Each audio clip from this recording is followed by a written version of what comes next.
Bismillahirrahmanirrahim. Assalamualaikum warahmatullahi wabarakatuh. Nama saya Muhammad Akil Imran bin Saiful Mazri Syab dan boleh gelar saya sebagai Imran. Saya berumur 16 tahun. Saya bersekolahan di Mahat Tahfiz Al-Quran dan Akademik Bakib yang bersebelahan dengan Lebuh Meru Raya semenjak saya berumur 13 tahun hingga ke hari ini.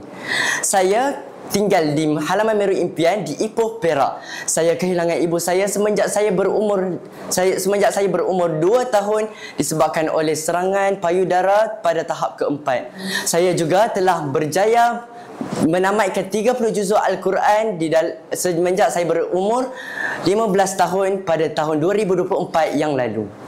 Pencapaian yang dicapai oleh saya sepanjang persekolahan saya di sini ialah saya mendapat tempat kedua di pertandingan nasyid bagi kategori lelaki di peringkat negeri. Saya juga telah mendapat naib johan di pertandingan syarahan bahasa Inggeris di peringkat kebangsaan. Saya juga telah mendapat jawatan kuasa yang kedua tertinggi di Badan Uniform Kadet Remaja Sekolah, iaitu Staff Sarjan.